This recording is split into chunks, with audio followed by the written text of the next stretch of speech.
Syria అంతర్యుద్ధంతో Syria మండిపోతుంది. Bath ప్రభుత్వ దళాలు, ఫ్రీ సిరియన్ ఆర్మీ మధ్య 18 నెలలుగా సాగుతున్న పోరు చల్లారేలా కనిపించట్లేదు. అల్ అసద్ గద్దె దిగాలంటూ మొదలైన ఆందోళనల్లో వేలాది అమాయకులు పిట్టల్లాగా రాలిపోతున్నారు. అరబ్ ప్రపంచాన్ని కుదిపేసిన స్వతంత్ర ఉద్యమాల బాటలో 2011 మార్చి 15న మొదలైన ఆందోళనలు ఏకదాటిగా కొనసాగుతున్నాయి. అసలు ఈ అంతర్యుద్ధానికి కారణాలేంటి? ఈ యుద్ధం ఎలా మొదలైంది? ప్రస్తుత సిరియా పరిస్థితులు ఎలా ఉన్నాయో, అక్కడి ప్రజలు ఎలా ఉన్నారో వంటి విషయాలను ఇప్పుడు మనం తెలుసుకుందాం. సిరియాలో సంక్షోభం ప్రారంభం కావడానికి ముందే ఆ దేశ ప్రభుత్వంపై ప్రజల్లో అసహనం, అసంతృప్తి నెలకొని ఉన్నాయి. అధ్యక్షుడు బషర్ అల్ అసద్ నేతృత్వంలో ప్రభుత్వ హయాంలో అవినీతి, నిరుద్యోగం పెచ్చుమీరాయి. రాజకీయ స్వేచ్ఛ లేదు. నిరంకుశ ప్రభుత్వాలకు వ్యతిరేకంగా పొరుగు దేశాలలో సాగుతున్న ఉద్యమాల నుంచి స్ఫూర్తి పొంది సిరియాలో కూడా ఆందోళనలు పుట్టుకురావడం మొదలయ్యాయి. ముందుగా 2011 మార్చిలో సిరియాలోని డీరా నగరంలో ఒక్కసారిగా ఆందోళనలు ఎగిసిపడ్డాయి. దీన్ని ప్రభుత్వం కఠినంగా అణిచివేసింది.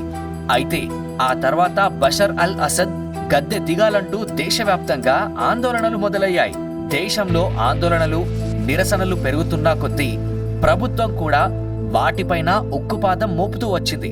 ప్రతిపక్ష పార్టీల కార్యకర్తలు, మద్దతుదారులు తుపాకీలు పట్టారు. ముందు తమను తాము రక్షించుకోవడానికి ఆయుధాలు పట్టిన ప్రజలు ఆ తర్వాత సైన్యం మీద దాడులు చేయడం మొదలుపెట్టారు. చివరకు ఈ హింసే సివిల్ వార్గా మారింది.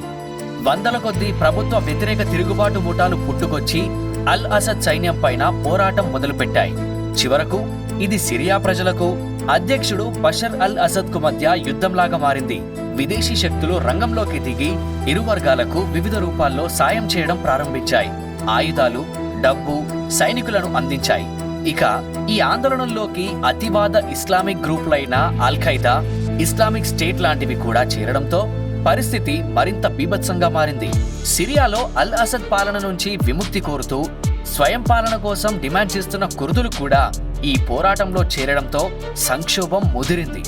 ఆందోళనలు, నిరసనలతో సంబంధం లేని అమాయకులు కూడా మిలీషియా దాడుల్లో ప్రాణాలు కోల్పోయారు. భీకరంగా సాగిన ఈ పోరులో 8,000 మంది ప్రభుత్వ సైనికులు ప్రాణాలు కోల్పోతే అంతకు రెట్టింపు సంఖ్యలో తిరుగుబాటుదారులు హతమయ్యారు. నిరసనలు తెలుపుతూ వీధుల్లోకి వచ్చిన ప్రజలపైన విచక్షణ రహితంగా కాల్పులు జరుపుతుండడంతో భారీ ప్రాణ నష్టం కూడా జరిగింది. మరోవైపు 30,000 మంది తిరుగుబాటుదారుల్ని సిరియా ఆర్మీ యుద్ధ ఖైదీలుగా బంధించింది.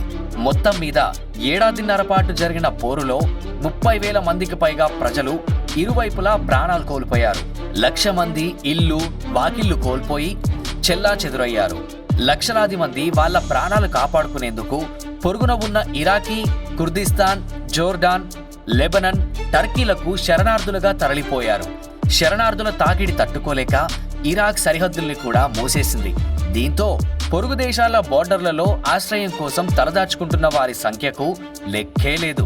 ప్రభుత్వ తిరుగుబాటు దళాలు అమాయక పౌరుల్ని కవచాలుగా వాడుకుంటూ దాడులకు దిగుతుండడంతో జనం దిక్కుతోచక అల్లాడిపోయారు. ఆందోళనకారులపైన సిరియా ప్రభుత్వ దాడుల్ని ఖండిస్తూ ఐక్యరాజ్యసమితి చేసిన తీర్మానాన్ని చైనా, రష్యాలు తోసిపుచ్చాయి. సిరియా అల్లర్లు అంతర్గత సమస్య అని తేల్చి చెప్పేశాయి. మరోవైపు అరబ్ లీగ్లో సిరియా సభ్యత్వాన్ని రద్దు చేయడం ద్వారా ఆ దేశం పైన ఒత్తిడి పెంచేందుకు ప్రయత్నించినా కూడా అల్ అసద్ మాత్రం దిగిరాలేదు. సిరియాలో ఆందోళనలు అంతకంతకు పెరుగుతుండడంతో వారి ఆగ్రహాన్ని చల్లార్చేందుకు బాత్ పార్టీ అన్ని ప్రయత్నాలు చేసింది.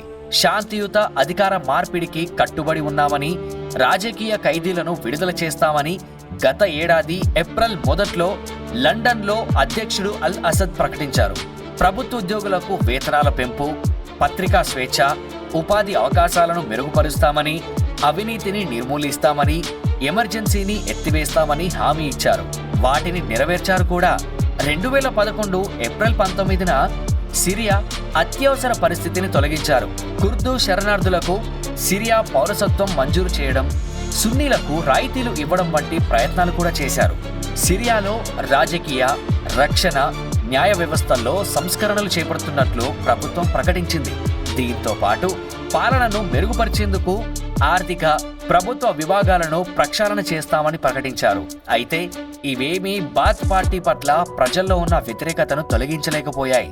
దేశంలో ఎమర్జెన్సీ ఎత్తేశాక ఆందోళనలు ఊపందుకున్నాయి. దేశమంతటా ఆందోళనలు విస్తరించాయి. దీంతో నిరసనకారులపైన సైన్యాన్ని ప్రయోగించారు. దీంతో ఆందోళనలు కాస్త హింసాత్మకమయ్యాయి. అన్ని నగరాలకు విస్తరించిన నిరసనలకు జిహాదీ ఉద్యమం జతచేరడంతో సిరియా విముక్తి ఉద్యమం కాస్త అంతర్యుద్ధంగా మారింది. దాదాపు 11 సంవత్సరాలు సిరియాలో అంతర్యుద్ధం కొనసాగింది. సిరియా ప్రజలు తీవ్ర ఇబ్బందులు పడ్డారు. సిరియా జనాభా 2.2 కోట్ల మంది.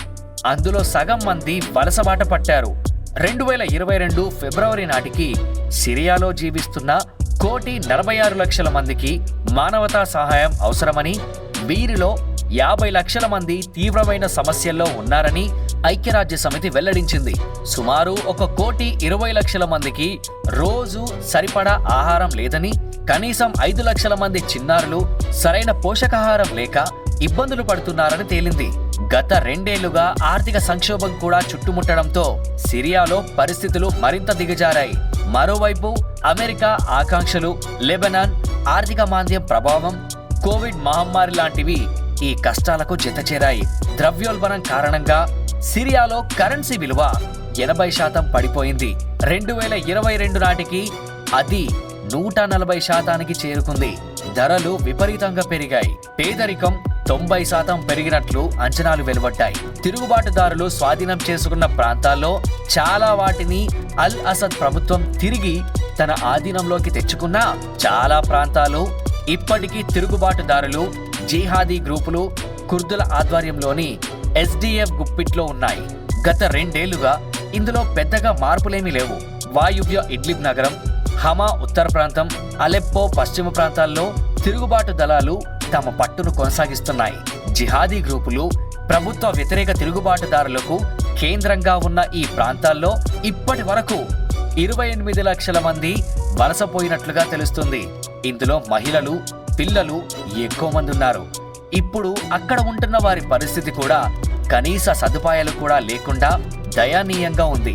2020 మార్చిలో ఇడ్లిబ్ ప్రాంతంలో ప్రభుత్వానికి, తిరుగుబాటుదారులకు మధ్య కాల్పుల విరమణకు రష్యా, టర్కీ చేసిన ప్రయత్నాలు బెడిసికొట్టి అక్కడ హింస మరింత పెరిగింది. గత ఏడాది కాలంగా ఈ ప్రాంతంలో కాల్పులు, ఘటనలు విపరీతంగా జరుగుతున్నాయి. వాయువ్య ప్రాంతంలో టర్కీ సైన్యాలు, సిరియా రెబల్ వర్గాలు ఎస్డిఎఫ్ కు వ్యతిరేకంగా దాడులకు దిగాయి. ఈ దాడులను తట్టుకోవడానికి కుర్దుల ఆధ్వర్యంలోని ఎస్డిఎఫ్ సిరియా ప్రభుత్వంతో ఒప్పందం కుదుర్చుకుంది. దీంతో దాదాపు 7 సంవత్సరాల తర్వాత 2022లో ఈ ప్రాంతంలో సిరియా ప్రభుత్వ సేనలు అడుగుపెట్టగలిగాయి. అయితే ఎస్డిఎఫ్ దళాలు, టర్కీ సైన్యాల మధ్య ఇక్కడ తరచూ పరస్పర దాడులు జరుగుతూనే ఉన్నాయి.